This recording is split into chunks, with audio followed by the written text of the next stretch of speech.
어머님이 또 사고를 치셨다고? 아니, 저번 일도 아직 수습 중인데 또 무슨 사고? 내가 정말 당신한테 면목이 없다. 이번에는 무슨 일인데? 대체 또 뭔 사고를 치신 거야? 사기당하셨대. 경로당에서 남자친구를 사귄 모양인데 그 사람이 엄마한테 사기를 쳤다나 봐. 내가 미쳐. 그래서 이번에는 얼마 줬다는데? 3천. 뭐 3천? 아니, 어머니한테 그렇게 큰 돈이 어디서 나서? 아는 사람한테 빌렸대. 사기인 줄도 모르고 그렇게 큰 돈을. 아니, 어머니 정말 왜 이러셔? 사고 칠까봐 집에만 가만히 있으라고 했더니 더 큰 사고를 치면 어쩌자는 거야? 이런 시어머니 어떤가요? 정말 사고치기 선수죠. 여러분들은 아마 감당하기 힘드실 겁니다. 물론 저 역시 감당하기 힘들었어요. 몇 번은 그럴 수 있다고 생각해도 이게 매번 반복되면 정말 징글징글합니다. 남편 역시 무슨 죄인가요? 그런 엄마를 뒀다는 이유 하나만으로 모든 걸 감수해야 했어요. 우리는 버는 족족 시모가 친 사고를 수습하느라 바빴습니다. 이렇다 보니 친정은 단 한 번도 돌볼 수 없었죠. 늘 시댁으로 돈이 들어가니 남편은 그걸 참 미안해했습니다. 더군다나 제대로 적금을 이어가지 못한 것도 계속 마음에 걸려했죠. 그래서 하는 수 없이 남편이 투잡이고 쓰리잡이고 막 일하기 시작하더라고요. 당신 지금 시간이 몇 시인데 이제 와? 오늘 회식하고 있었어? 회식 아니야. 그냥 일 좀 더 하다 왔어. 이 시간까지? 뭐하러? 내일 또 일해야 하는데 적당히 하고 퇴근하지. 그렇게 고생한다고 야근수당 쳐주는 것도 아닌데. 회사 일 말고 다른 일 하다 왔어. 다른 일? 그게 무슨 소리야? 나 퇴근하고 대리 일하려고. 대리? 아니, 갑자기 대리 일은 왜? 매번 엄마 때문에 돈 나가니까 제대로 모이는 게 없잖아. 당신한테 정말 미안하고 면목 없어서 이렇게라도 살림에 도움되고 싶어서. 그래서 퇴근하고 대리 일을 하고 왔다고? 아니, 피곤할 텐데. 괜찮겠어? 그렇게 무리하지 않아도 돼. 난 정말 괜찮아. 돈이 먼저가 아니잖아. 당신 건강이 더 우선이지. 괜히 무리하다가 쓰러지면 어쩌려고? 에이, 그 정도로 무리하지 않을게. 당신 걱정 안 하게 잘 관리하면 되지. 그리고 내가 생각해봤는데 우리 앞으로 애 낳으면 들어갈 돈 많잖아. 진작 모아놨어야 했는데 엄마 때문에 그러지도 못하고. 당신한테 여러 가지로 미안한 게 많아. 그래서 시간 될 때마다 알바를 좀 해볼까 해. 평일에는 퇴근해서 대리 뛰고 주말에는 동네에서 음식 좀 알바하고. 주말까지? 그렇게 해야 돈 모을 수 있을 것 같아서. 아무런 준비 없이 애 낳으면 안 되잖아. 당신도 그렇고 우리 애만 고생이지. 안 그래? 시댁 시모한테 돈이 많이 들어가니까 남편은 저한테 참 미안해했어요. 그러면서 다가올 미래에 관한 준비를 서둘러야 한다고 생각했습니다. 참 책임감이 강한 사람이죠. 저와 우리 자식 고생시키고 싶지 않다는 그 마음이 남편을 쉬지 못하게 했습니다. 일하고 피곤할 텐데 새벽까지 대리 일을 뛰고 주말에도 동네 음식점과 편의점 알바를 하며 돈을 벌었어요. 그리고 어느 날은 은행에서 10년까지 적금을 들었다고 제게 보여줬습니다. 적금? 갑자기 웬 적금이야? 우리 지금 들고 있는 적금도 있잖아. 그건 우리 아이를 위한 돈이고 이건 이사 가려고 모으는 돈. 이사? 그럼 10년 동안 계속 대리 뛰고 알바하겠다는 소리야? 애 어릴 때까지는 우리가 지내는 집 평수로도 괜찮아. 초등학교 들어가면 그때 슬슬 알아보면 돼. 부족하면 대출 끼고 가도 되고. 당신 이렇게까지 무리 안 했으면 좋겠어. 하루가 멀다고 피곤해하는 당신 보면서 내가 얼마나 속상한 줄 알아? 물론 피곤하지. 사람인데 어떻게 안 피곤하겠어. 내가 무슨 강철도 아니고. 그런데 그래도 당신하고 태어날 우리 아이 생각하면 막 힘이 나. 너무 피곤해서 오늘은 좀 쉬고 싶다고 생각하다가도 둘 사진 보면 아니지, 내가 더 열심히 일해야지 하고 막 힘이 불끈불끈 난다니까. 그리고 어떻게 보면 내가 이렇게 쓰리잡 뛰는 게 맞아. 우리 엄마만 아니었으면 지금보다 돈 더 모아놨을 텐데 엄마 때문에 홀랑 다 까먹었잖아. 그거 생각하면 참 미안하면서 당신이 무슨 죄인가 싶더라. 괜히 나 만나서 고생만 시키는 것 같고 그래서 더 가만히 못 있겠어. 쉬는 날 짬나는 시간에 더 일해서 당신하고 우리 애 덜 고생시키고 싶어. 이게 가장의 마음인가 봐. 아니, 그러니까 진짜 나 신경 하나도 안 써도 돼. 이렇게라도 해야 내가 당신 얼굴 볼 수 있을 것 같아서 그런 거니까 그냥 우리 신랑 파이팅! 응원만 해줘. 이때 뱃속에 태어날 아이가 있었어요. 아빠가 되고 나서 가장의 무게를 더욱 느끼게 됐나 봅니다. 우리 아이와 저 고생시키고 싶지 않다는 이유로 남편은 쉬지도 못하고 열심히 일만 했습니다. 그것도 무려 10년이란 세월을 말이죠. 퇴근하면 늘 대리를 뛰거나 야간 세차 일을 했고 주말에도 쉬는 법 없이 여러 알바를 병행했어요. 남편의 고생 덕에 통장의 돈은 점차 불어나기 시작했습니다. 물론 몇 번 까이기도 했어요. 왜냐고요? 툭하면 사고치는 시모와 신우 때문이죠. 그 둘 때문에 남편은 빠져나간 돈을 메꾸기 위해 더욱 쉬지 않고 일했습니다. 그리고 어느덧 10년이란 시간이 다 차서 만기를 눈앞에 두게 되었어요. 남편은 일하는 중간에 은행에 방문해 만기된 적금을 찾아온다고 했습니다. 그리고 그날 저녁 달갑지 않은 손님이 찾아왔어요. 어머니께서 연락도 없이 무슨 일이세요? 오랜만에 너희 얼굴들 볼 겸 할 말 있어서 겸사겸사 들렸다. 아범은 아직이니? 하긴 퇴근하고 대리인 하느라고 늦은 시각에 오겠구나. 아니에요. 오늘 대리일 안 하고 일찍 온다고 했어요. 그이가 10년 동안 쉬지도 않고 일해서 모은 적금 오늘 만기 날이거든요. 그래서 모처럼 가족끼리 맛있는 저녁 먹으려고요. 어머님도 잘 오셨나요? 그래, 들었다. 그동안 아범이 큰 고생했지. 10년 동안 제대로 쉬지도 못하고 일한다는 게 얼마나 대단한 거니. 그러니까요. 그래서 오늘은 모처럼 거하게 먹고 축하하려고요. 참, 그나저나 어머니 무슨 하실 말씀이 있다고 하지 않으셨어요? 그이 어디쯤인지 한번 전화해볼까요? 아니야, 됐다. 아범도 아범이지만 너한테 이야기하면 될 것 같아. 네, 말씀하세요. 너희 적금 타는 돈 말이다. 그거 네 신우 좀 도와주면 좋겠구나. 네? 형님이요? 아니, 그게 무슨... 사실 얼마 전에 네 신우한테 큰일이 생겼어. 아유, 내가 뉴스로만 봤지 정작 내 새끼가 당할 줄 누가 알았겠니? 글쎄, 전세 사기를 당했다는구나. 내 집 하나 없는 것도 서러워 죽겠는데 사기까지 당하고 이걸 어째? 그래서 저희 적금 탄 돈으로 형님을 도와주라고요? 그래. 너희는 당장 큰 돈 들어갈 일도 없고 못하라잖니. 사기당한 네 신우 심정이 어떻겠어? 딱 죽고 싶은 심정이지. 너희가 모은 돈이면 어느 정도 도와줄 수 있을 것 같은데 이번 한 번만 불쌍한 네 신우 좀 도와다오. 어떻게 이번 한 번만이에요? 그동안 어머님 형님 사고 친 거 그이랑 제가 다 해결해줬잖아요. 정말 저희한테 미안하지도 않으세요? 그이가 얼마나 고생해서 모은 돈인데 그걸 또... 형님 사정은 안타깝지만 저희한테 너무 가혹하잖아요. 무려 10년이에요. 그이 잠 한숨 푹 못 잤고 제대로 쉰 적 단 한 번도 없었어요. 늘 일이 쫓기고 어머님 형님이 사고친 거 수습하느라 버거웠다고요. 그런 사람한테 또 빼앗아가려고 하세요?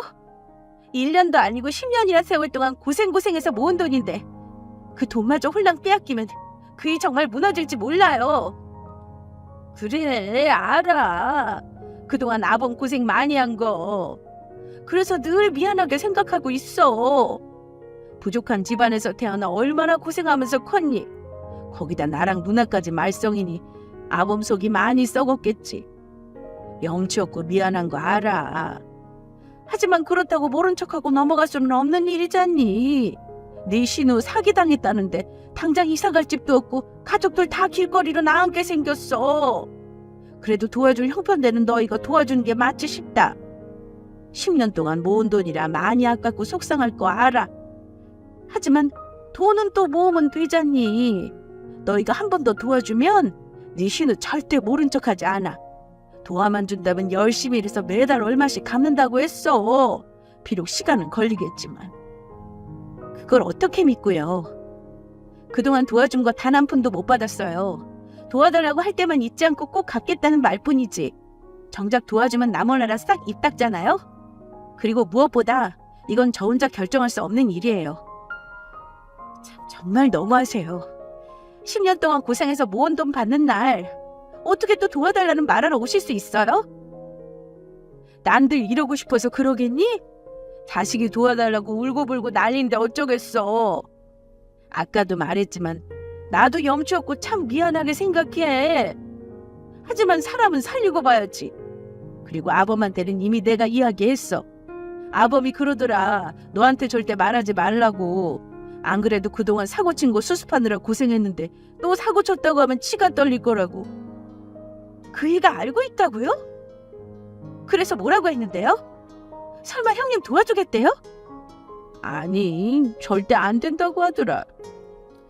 그 돈 많은 세상이 두 쪽이 나도 절대 안 된다고. 죽이 되든 밥이 되든 누나가 알아서라고 난리쳤어. 그래서 내가 이렇게 너한테 부탁하려고 찾아온 거야. 그간 지가 고생해서 모은 돈이니 아깝겠지. 그런데 네 말이라면 어느 정도 듣지 않겠니?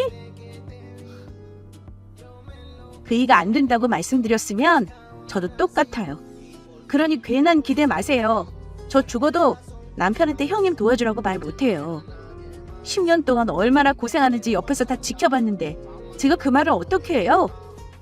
형님 사정은 정말 안 됐지만 그이도 못지않게 불쌍해서 도와달란 말 못하겠어요. 그러니까 어머니, 그이한테 그러지 마세요. 그이 아니어도 다른 방법 있을 거예요. 무슨 방법?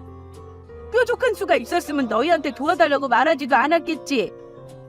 모은 세월이 길어서 그 돈 아까운 거 알아. 하지만 사람이 위기에 처했잖니. 남도 아니고 가족인데 어떻게 이리 매정할 수가 있어? 아범은 본인이 모은 돈이니 그렇게 생각할 수도 있다 쳐도 너는 그러면 안 되지. 너한테 정말 서운하다 얘. 너 그동안 우리한테 들어간 돈 많다고 무시하는 거니? 시댁 식구고 보고 아주 꼴 보기 싫다 뭐 이거야? 그런 뜻이 아니잖아요 어머니. 어우 됐다. 나는 네가 이렇게 말할 줄 몰랐어. 그 돈이 아깝고 속상하긴 해도 형님 도와주겠다고 할 줄 알았다. 사람보다 돈이 중요하니? 돈보다 사람이 우선이지. 어머니, 정말 왜 이러세요? 마음 편히 쉬지도 못한 남편이 너무 불쌍해서 눈물이 왈칵 터져나올 듯 했습니다.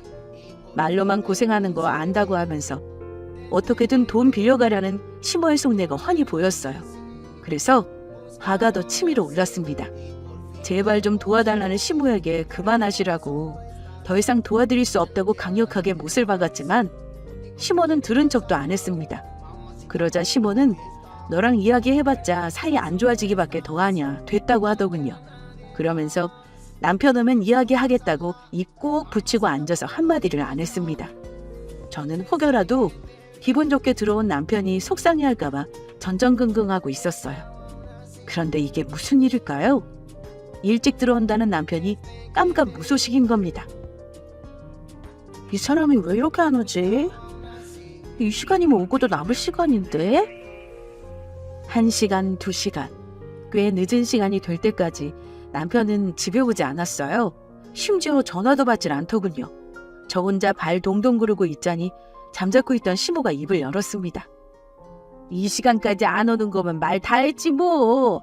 아무래도 제 누나 도와주러 갔나 보네. 네?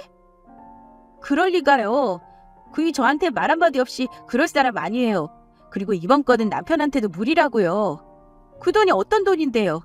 우리 가족 행복하게 해주겠다고 본인 시간 없애면서까지 마련한 돈이에요. 그리 허망하게 도와줄 리 없어요. 아이고 참, 너도 참 징하다. 정말 그렇게 생각하니? 그동안 우리 몇 번 도와줬다고 갑질하는 것도 정도가 있어. 그간 쌓인 거 나한테 다 쏟아냈으면 너도 인정할 건 해야지. 네 남편이기 전에 내 아들이고 우리 가족이야. 네가 아무리 날뛰어도 피는 물보다 진한 법이라고. 이 시간까지 집에 들어오지도 않고 연락도 안 받는다면 말 다 했지 뭐. 그래도 가족이니까 매정하게 돌아서지 못한 거야. 누나 사정도 그 닦여서 도와줬는데 너한테 정말 미안하니까 차마 면목 없어서 못 들어오고 있는 거 아니겠니? 그럴 리가 없어요. 아우 됐다. 나는 이만 가보마. 너 혼자 마음대로 생각하렴. 그래봤자 팔은 안으로 굽는 거니까. 시모의 도발에 제 마음은 뒤흔들리기 시작했습니다. 아무리 옆에서 뭐라 떠들어도 아닐 거라고, 나한테 한마디 상의도 없이 남편 혼자서 결정하지 않을 거라 믿고 싶었어요. 그런데 신부가 옆에서 사람 속을 살살 긁어대니 어느 정도 혼돈이 오기 시작하더군요. 그렇게 시모는 집으로 돌아갔고 저는 돌아오지 않는 남편을 계속해서 기다렸습니다. 그것도 아침 동이 틀 때까지 말이죠. 도무지 연락 한 통 없고 어디서 뭐 하는지 모르겠으니까 미치고 팔짝 뛰는 줄 알았습니다. 경찰에 실종 신고라도 해야 하나 별의별 생각이 다 들었어요. 창밖에 환하게 떠오르는 해를 확인하고 옷을 갈아입었습니다. 아무래도 경찰서에 가서 남편 좀 찾아달라고 하려고요. 그러던 중에 기다리던 남편이 모습을 드러냈습니다. 여보, 안 자고 있었어? 설마 여태 나 기다린 거야? 그걸 말이라고 해? 왜 이제 와? 전화는 왜 안 받고? 내가 얼마나 걱정한 줄 알아? 미안해. 일이 좀 있어서 못 들어왔어. 전화도 못 받았네. 부재중 온 거 보고 다시 전화하려고 했는데 너무 늦은 시간이라 당신 자고 있을까 봐 전화 못했어. 잘 자고 있는데 나 때문에 깨겠다 싶어서.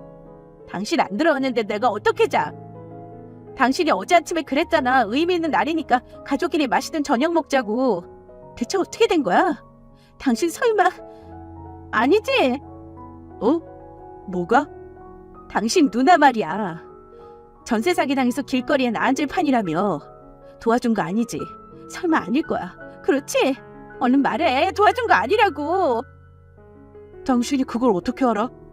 혹시 엄마가 당신한테 전화했어? 하지 말라니까. 엄마는 참... 그건 나중 이야기하고 돈 어딨어?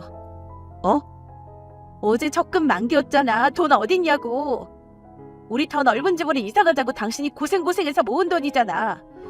그 돈 당장 보여줘. 내 눈으로 직접 확인해야 할 것 같아.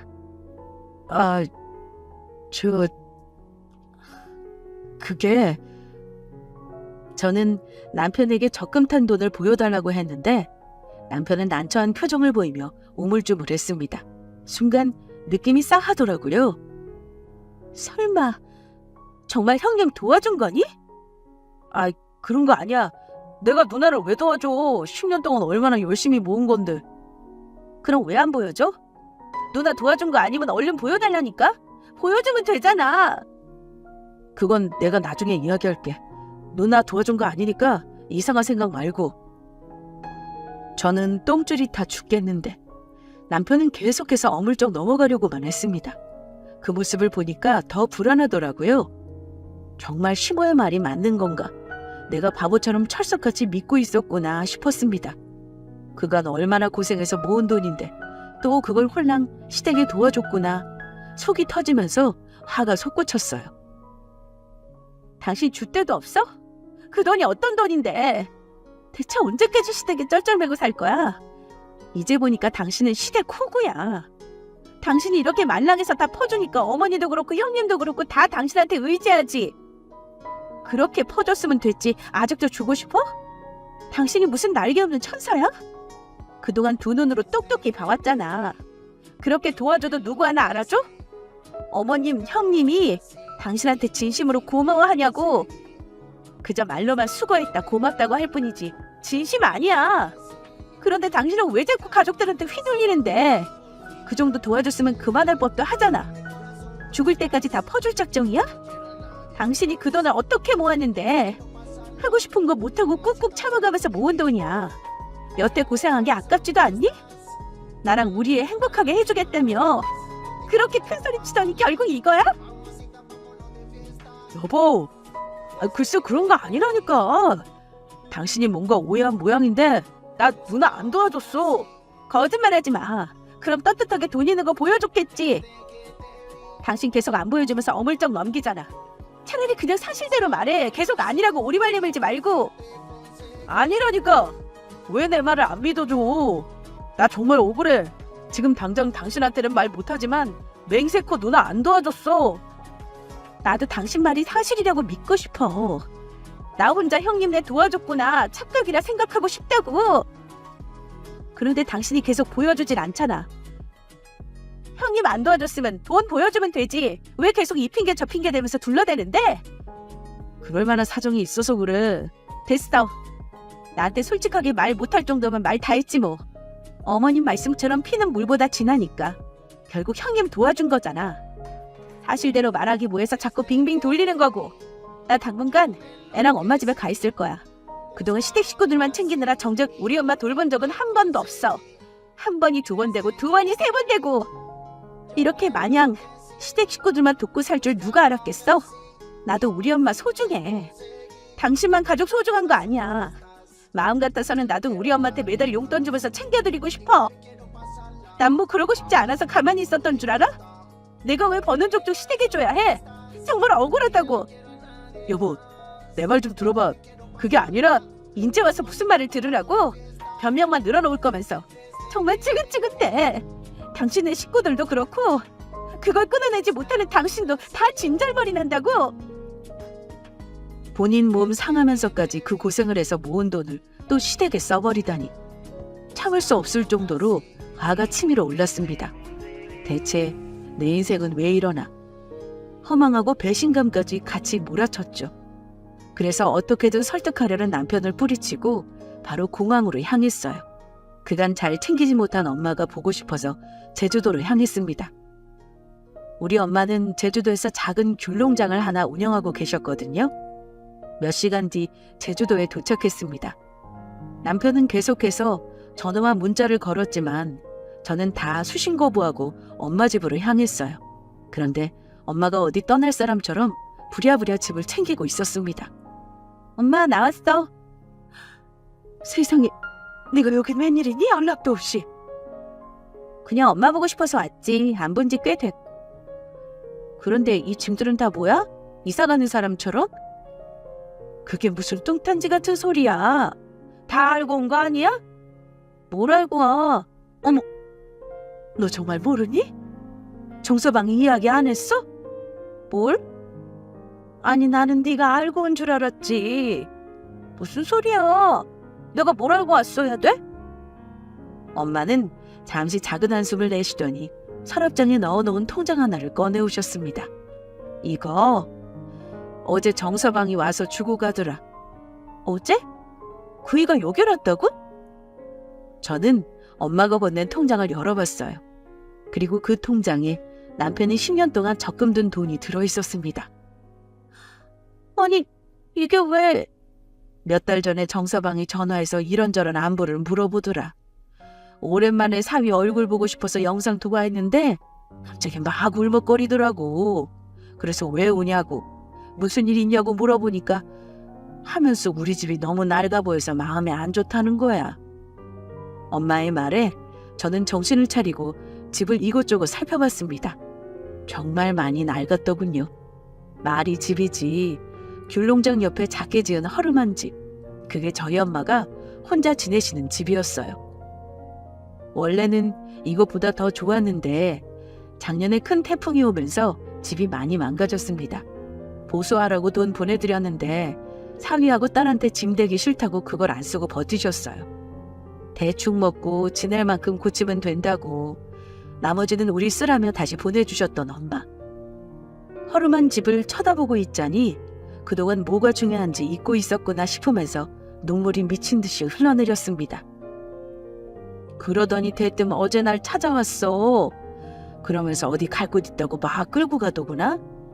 연락도 없이 찾아와서 어디를 가자고 하니까 어찌나 기분이 좋던지. 안 그래도 우리 정서방 보고 싶었거든. 오랜만에 장모랑 데이트하려고 하나 싶어서 따라갔더니 한적한 곳에 있는 집을 보여주더라. 마당 있는 집인데 어찌나 예쁘던지 한 폭의 그림 같았어.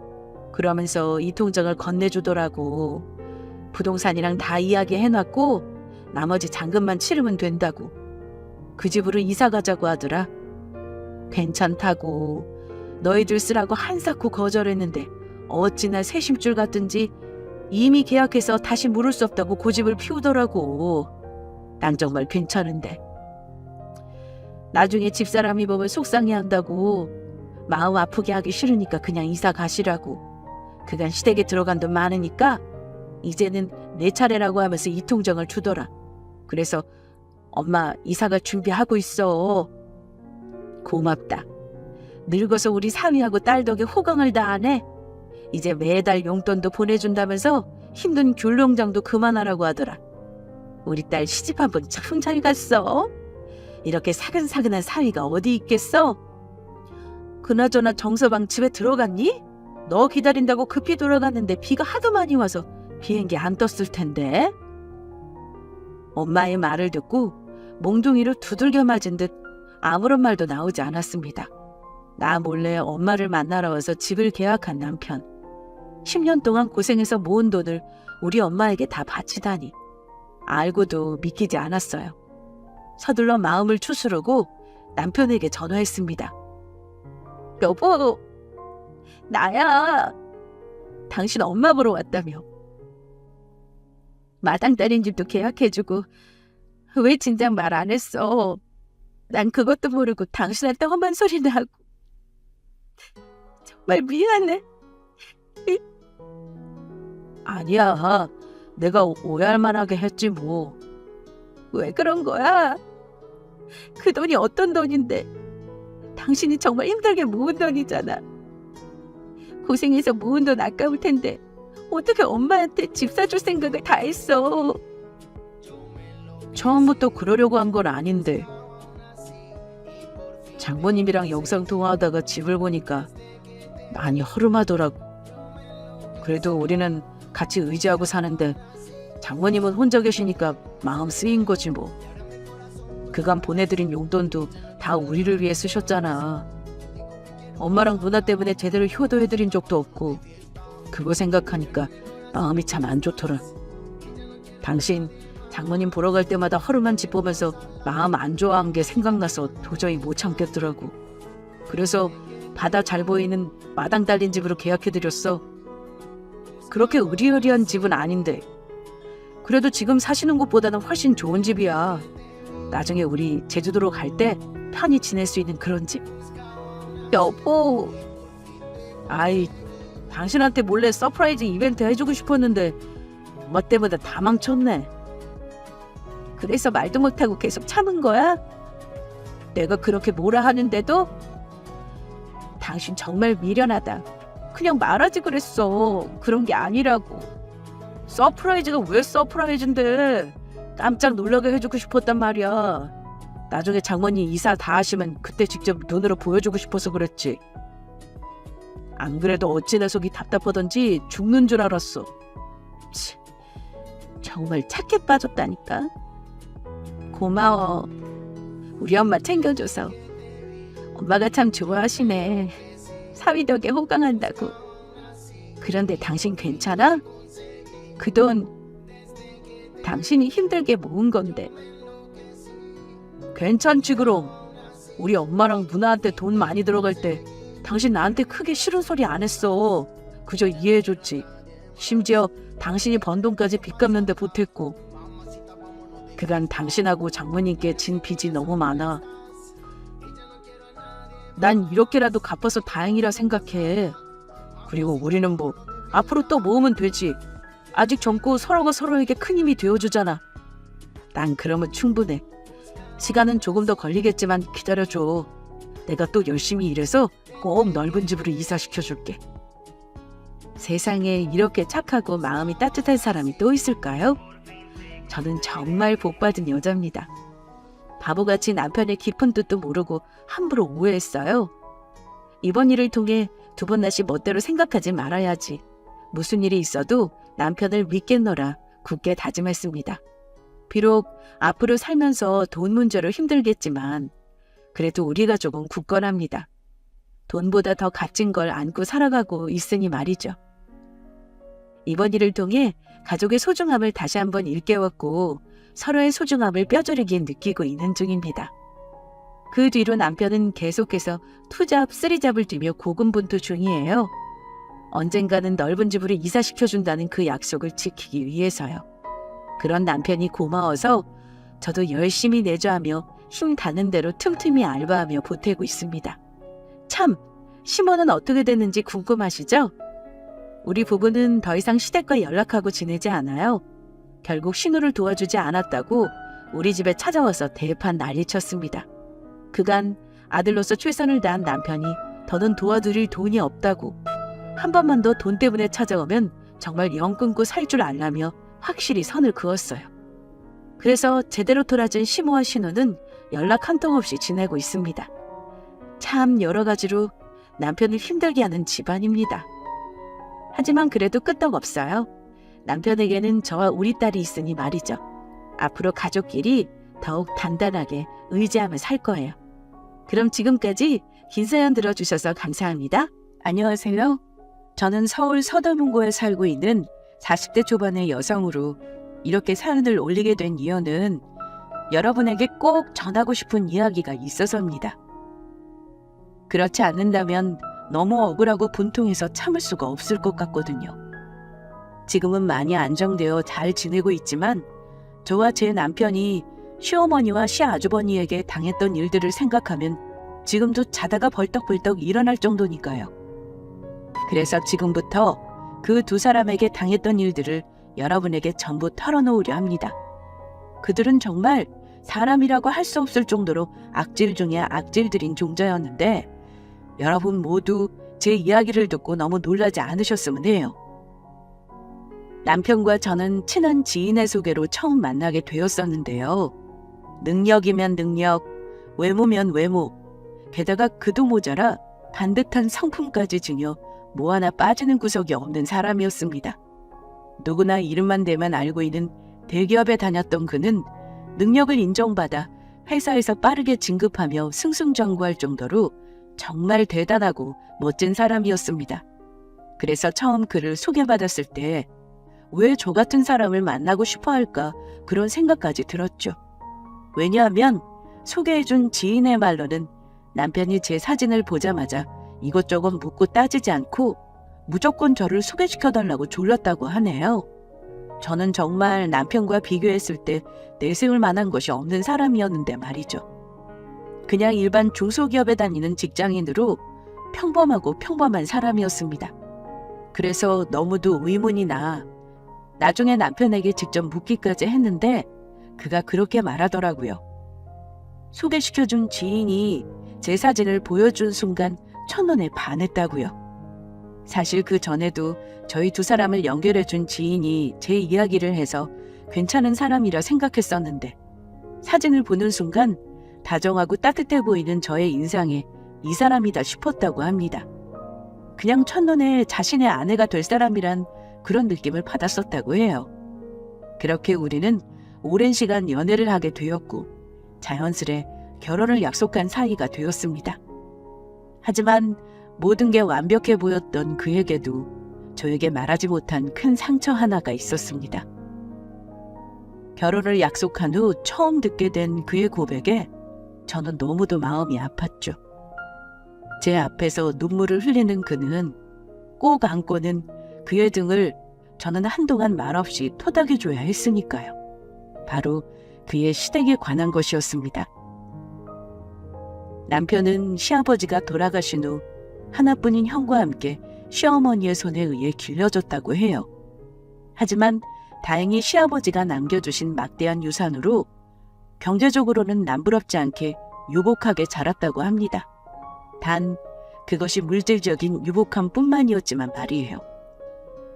시어머니는 시아버지가 살아계실 때부터 남편과 첫째 형과의 차별이 매우 심했다고 했는데 그나마 남편이 시어머니의 모진 구박에도 버틸 수 있었던 것은 시아버지가 있었기 때문이었다고 합니다. 시어머니가 뭐라고 그러던 시아버지가 늘 남편의 편이 되어주었으니까요. 하지만 시아버지가 돌아가시고 시아버지의 눈치를 보며 차별하던 시어머니의 행동은 아주 노골적으로 변했다고 합니다. 형에게는 언제나 명품의 비싼 학용품의 물건들을 사주었지만 남편에게는 형이 쓰던 다 낡아빠진 물건들을 물려주거나 아니면 시장에서 산 싼 물건들을 사주었다고 하더라고요. 게다가 형이 기침이라도 한번 하게 되면 무슨 큰 병에 걸린 것처럼 내 아들이 죽게 생겼다며 구급차까지 불러 호들갑을 떠는 반면 남편이 아파 다 죽어가게 생겼는데도 근처 병원 한 번을 제대로 데려가 준 적이 없었다고 합니다. 그래서 남편은 그 어린 초등학생의 몸으로 혼자 기어서 살려달라며 병원에 간 적도 있었다는 이야기였습니다. 게다가 더욱 참을 수 없었던 것은 바로 형의 행동이었는데요. 시아버지가 돌아가시고 시어머니가 남편을 괴롭히는 모습에 덩달아 남편을 때리고 괴롭히며 못살게 굴었다고 합니다. 남편을 노예처럼 부려먹고 협박까지 스스럼 없이 하며 자기 말을 듣지 않으면 시어머니에게 말해 남편을 내쫓을 거라는 말까지 서슴없이 했다고 합니다. 시어머니의 돈을 훔치고 남편이 훔친 것이라 누명을 씌우고 4살이나 어린 남편에게 자신의 학교 숙제를 시키며 다 하지 못하면 바로 주먹을 휘둘렀다는 것이었습니다. 그런 형이 고등학생이 되자 친구들과 함께 어린 남편에게 담배 심부름까지 시켰다고 하더군요. 어린 나이였지만 그것이 잘못된 것을 알고 남편이 반항하자 친구들과 함께 남편을 때려 한동안 학교에 가지 못했던 적도 있었다고 했습니다. 그런데도 시어머니는 시아주버니를 혼내긴커녕 늘 남편을 혼내며 시아주버니 편이었다고 합니다. 동생이 되어서 형에게 대들고 말을 듣지 않는다면서요. 그래서 남편 혼자 돌아가신 시아버지 사진을 보며 운 적도 참 많았다고 합니다. 그래서 전 그때 결심했습니다. 남편의 상처를 제가 치유해 주자고요. 시아버지가 떠나고 가족들에게 받지 못했던 사랑을 내가 전부 주자고요. 다시는 남편 혼자 쓸쓸하게 울게 만들지 않을 것이라고 그렇게 다짐했습니다. 그리고 아직 기회가 있는 것이라면 남편과 시댁 식구들이 잘 지낼 수 있도록 노력해 보자고요. 그렇게 다짐하며 결혼 전 남편과 함께 인사를 하러 간 시댁은 생각보다 더 개차반이었습니다. 지금 너는 이런 걸 며느리라고 내 앞에 들이민 거니? 네 형이랑 결혼했던 첫 번째 처는 서울에 있는 좋은 대학 나와서 초등학교 선생까지 했던 사람이고 두 번째로 결혼했던 처는 치과 의사였다. 그런데 뭐 어디 듣도 보도 못한 대학 나와서 개나 소나 다니는 중개업 다니는 걸 며느리라고 데려와? 엄마 그만하세요.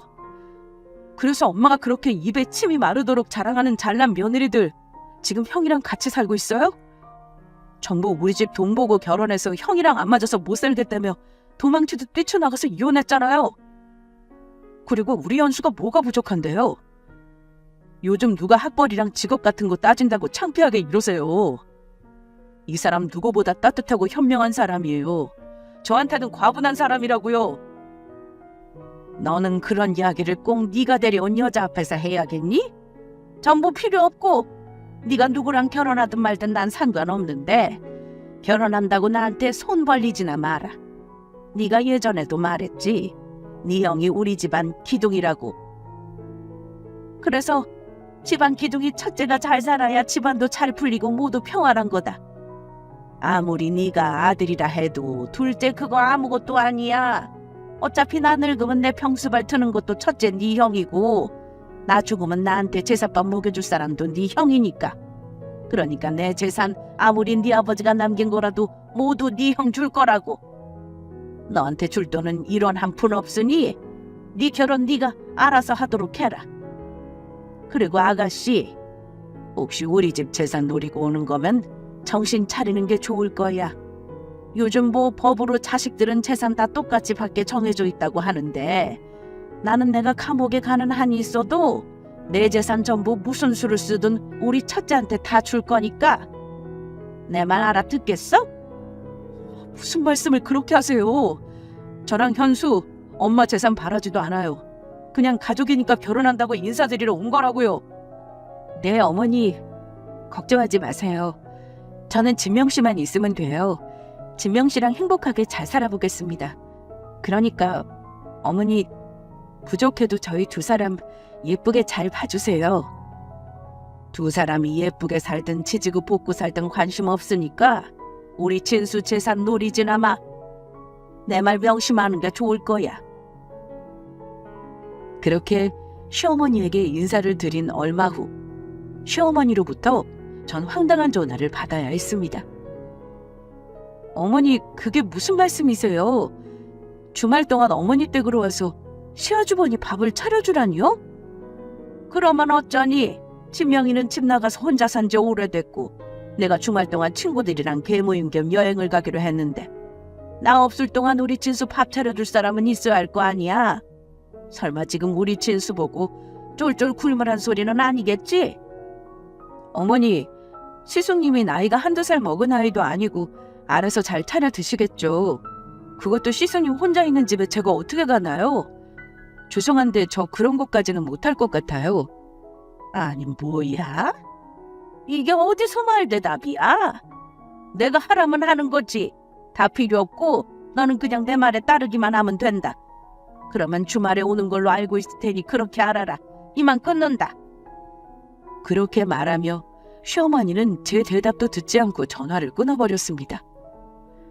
한두 살 먹은 아이도 아니고 아직도 제 앞가림을 못하는 건지, 그것도 제 남편보다 4살이나 많은 다 큰 사람의 밥을 왜 제가 가서 차려줘야 하는 것인지 도무지 이해가 되지 않더라고요.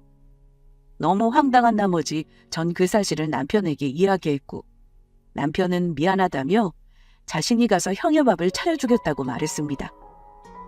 시어머니의 형과 심한 차별에 남편은 집을 나와 산 지 오래됐고 그 이후에도 말도 안 되는 시어머니의 부탁에 남편이 그동안 혼자 많이 시달려 왔던 것 같았습니다.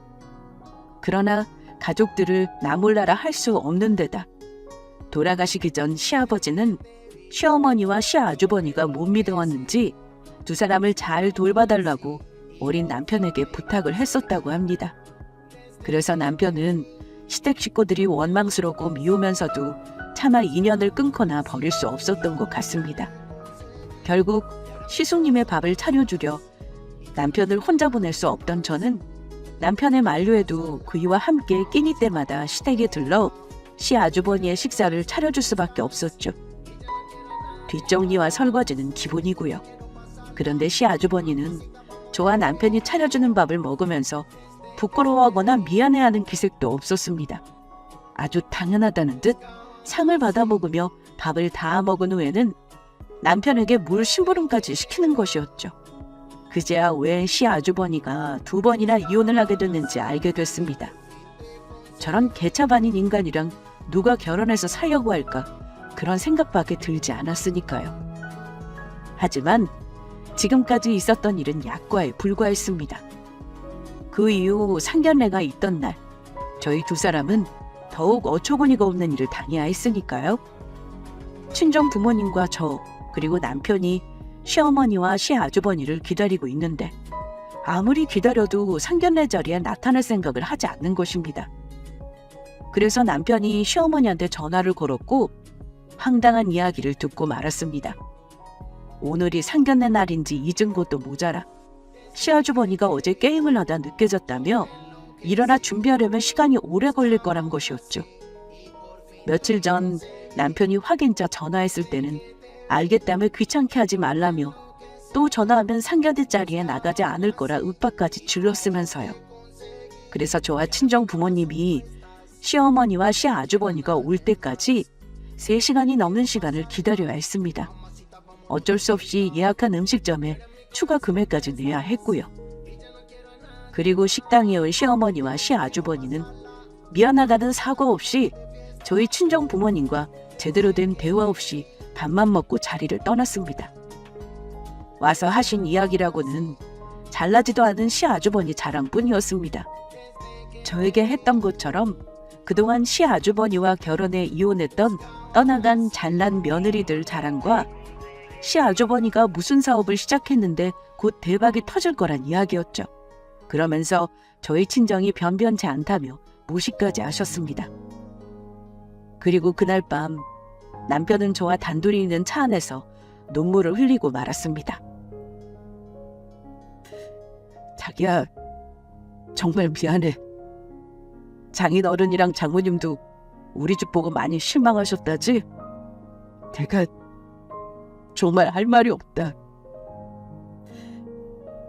자기 힘든 거면 붙잡지 않을게. 지금이라도 나 떠나. 그게 무슨 말이야. 무슨 일이 있어도 내가 자기 떠나는 일은 없어.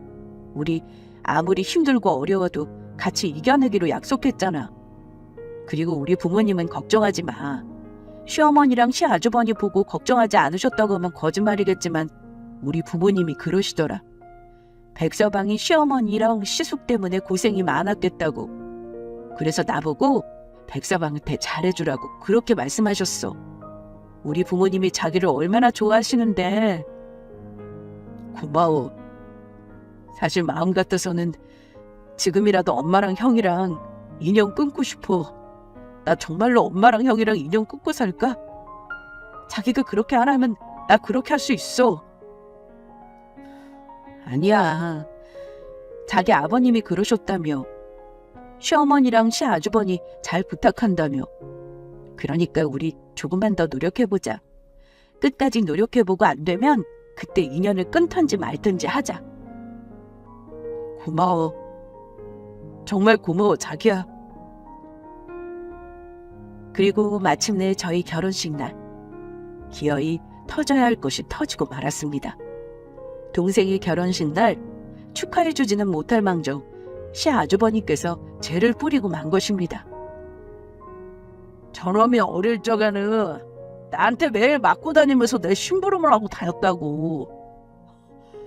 내 말 안 들어서 내가 내 친구 놈들이랑 저놈을 얼마나 취업했는데 그런 놈이 결혼한다고 내 앞에서 어찌나 우쭐거리든지.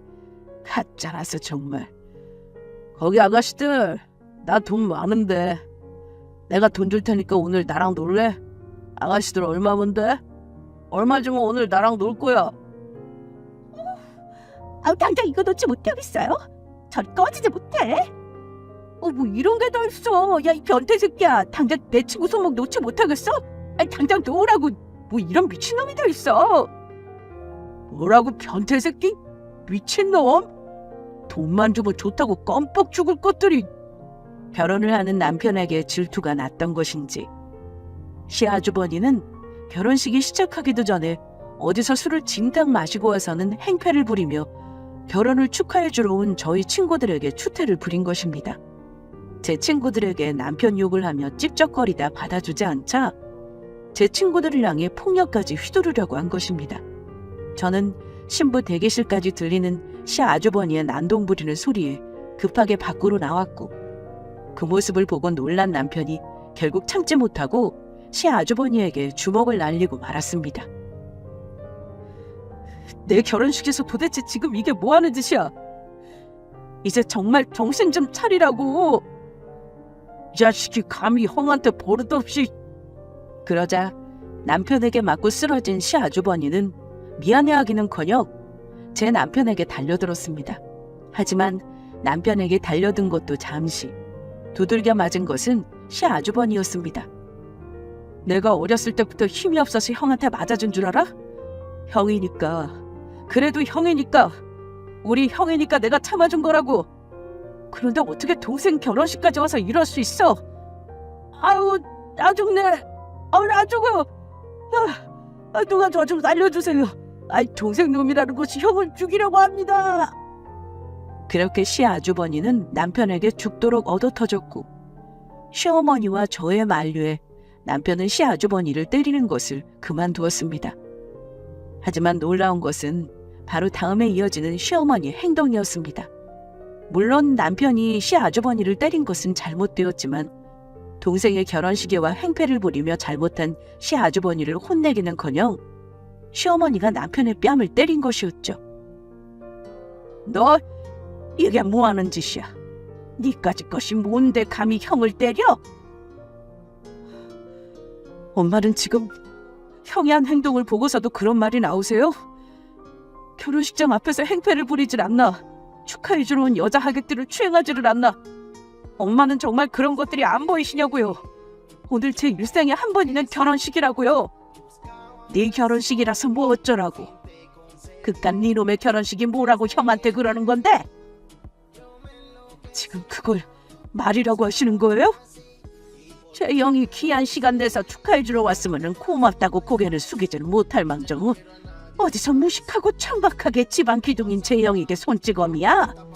그리고 남자가 여자 손목 좀 잡을 수 있는 거지 뭐가 그리 대수라고. 그러자 조금 전까지 살려달라며 죽는 신용하던 시아주버니가 남편을 향해 이야기하더군요. 내가 너 평자로 고소할 거야. 콩밥 먹일 거라고. 제 친형인 앞에는 패륜아 자식아. 그러니까 엄마가 널 싫어하는 거라고 알아? 너희 뭐 하는 거니? 어서 형한테 잘못했다고 빌지 못하겠어? 당장!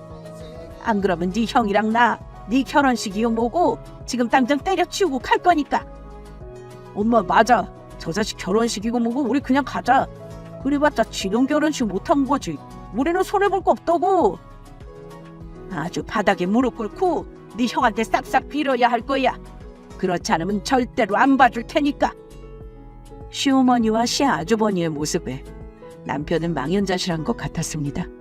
그러면서도 어떻게든 저와 결혼식을 올려야겠다는 생각인지 남편이 정말로 시아주버니에게 무릎을 꿇고 빌려고 하는 것이었어요. 그런 남편의 행동을 막은 것은 그 누구도 아닌 오늘 남편과 결혼식을 올려야 하는 바로 저였습니다.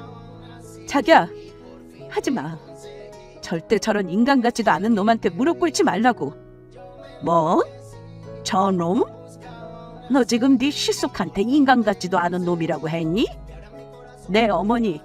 인간 같지 않은 놈이라고 그랬어요.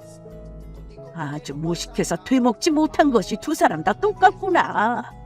니들이 오늘 아주 결혼하기 싫어서 환장을 했구나. 저희가 왜 결혼을 못해요? 우리 두 사람 오늘 결혼해서 아주 행복하게 잘 먹고 잘 살 건데. 그러니까 어머니, 저희 빨리 결혼식 올려야 하니까 죄송하지만 저 인간 같지 않은 시숙놈 데리고 저희 결혼식장에서 이만 꺼져 주시겠어요? 뭐야? 그리고 자기야, 내가 정말 잘못 생각한 것 같아.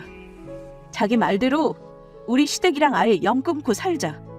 내가 괜히 시어머니랑 시아주버니랑 잘해보자고 해서 자기도 힘들게 한 것 같아. 나 저딴 시댁 필요 없어. 그리고 고소는 무슨 고소? 어디 고소할 수 있으면 해보세요. 저도 제 친구들한테 말해서 시아주버니 성추행 혐의로 고소라고 할 테니까. 그러니까 사람 불러 내쫓기 전에 어머님이랑 시아주버니 이만 사라져 주시겠어요? 저도 그때 어떻게 저한테 시어머니를 향해 그렇게 말할 용기가 있었는지는 모르겠지만 그 당시에는 오롯이 남편을 지켜야겠다는 생각밖에 안 들더라고요. 결국 시어머니와 시아주버니는 남편의 손에 의해 결혼식장에서 쫓겨나게 되었고 그렇게 저희 두 부부는 결혼식 날 시댁과 완전히 연을 끊게 되었습니다. 한마디로 난남이 되어 살게 된 것입니다. 그렇게 시댁과 연을 끊고 저희 부부가 산 지도 10년이 훌쩍 넘는 시간. 중간에 힘든 시기도 있었지만 남편은 어느덧 잘나가는 사업가로 변신해 승승장구하게 되었습니다. 남편이 회사에서 인정을 받고 있었던 것은 사실이지만 직장이라는 것이 정년퇴임이 있어 결국 나중에는 회사를 퇴직해 자기 사업을 하거나 다른 직장을 구하거나 둘 중 하나였거든요. 그래서 남편은 저와 결혼 후 얼마 지나지 않아 고심 끝에 과감하게 자기 사업을 하기 위해 회사를 나왔습니다. 저도 직장을 다니고 있었기에 남편이 사업을 시작해 자리를 잡는 동안 뒷바라지를 하며 제가 돈을 벌어 가정을 꾸려나갔고요.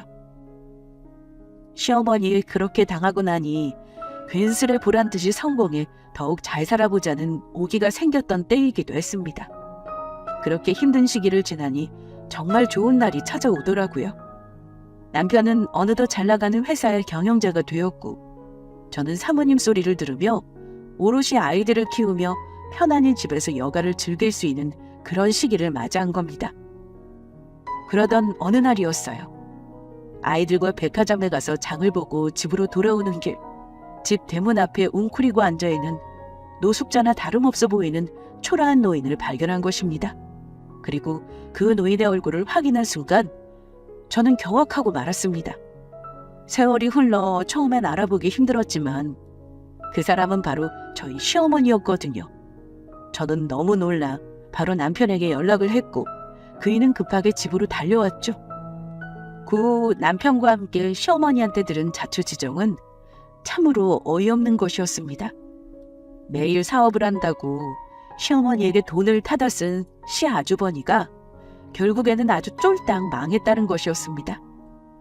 시아주버니에게 자신의 전 재산을 투자한 시어머니가 같이 망한 것은 두말할 것도 없고요. 게다가 시아주버니와 같이 농업을 하고 있던 친구는 회사가 망할 것처럼 보이자 안 되겠는지 회사에 남아있던 자금들을 들고 해외로 튀었다고 합니다. 한마디로 시어머니, 시아주버니 모두 알거지가 된 것입니다. 그렇게 되자 시아주버니는 혼자 벌어먹어 살기도 힘들다며 시어머니를 버렸다고 하고요. 그래서 결국 아름아름 수소문에 저희를 찾아오게 된 것입니다. 그나마 다행이라면 짧은 결혼 생활로 시아주버니에게 아이가 없어 책임질 사람이 없다는 정도일 겁니다. 니들에게 모질게 한 벌을 받은 모양이다. 진명아, 네 결혼식 때 엄마가 그러고 나와서 많이 섭섭했지? 정말 미안하다. 네 결혼식 때 아무것도 도와주지 못해서 미안하고 지금 생각하면 너희 두 사람한테 미안한 것이 한두 가지가 아니구나. 그런데 엄마도 그날 일 있고 얼마나 후회했는지 몰라. 가끔 너희 두 사람 잘 살고 있는지 궁금하기도 하고. 그런데 이렇게 땅값 비싼 부자 동네에 큰 집까지 사서 잘 사는 것 보니 정말 보기 좋구나. 이 집값만 해도 엄청나겠어. 역시 우리 아들이야. 그래서 그런데 미안하지만 이 엄마도 여기서 같이 살면 안 될까? 염치 없는 부탁인지는 알지만 정말 갈 곳이 없어서 그런다. 우리 아들 좋아하시네. 언제부터 저를 챙기셨다고 우리 아들이라고 하세요?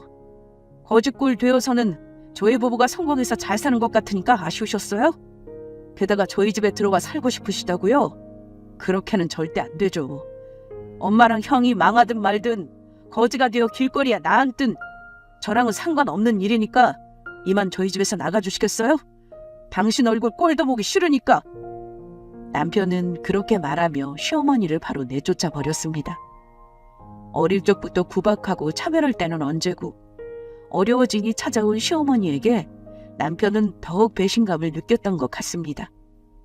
차라리 시어머니가 중간에라도 찾아와 그동안의 일을 사과하고 잘 지내려 노력했다면 남편이 그렇게까지 시어머니에게 화내지는 않았을 것 같아요. 그러나 그렇게 시어머니를 보내고 남편 또한 마음이 편할 리 없었습니다. 워낙 책임감이 강하고 정이 많았던 사람이라 마음에 걸렸을 것입니다.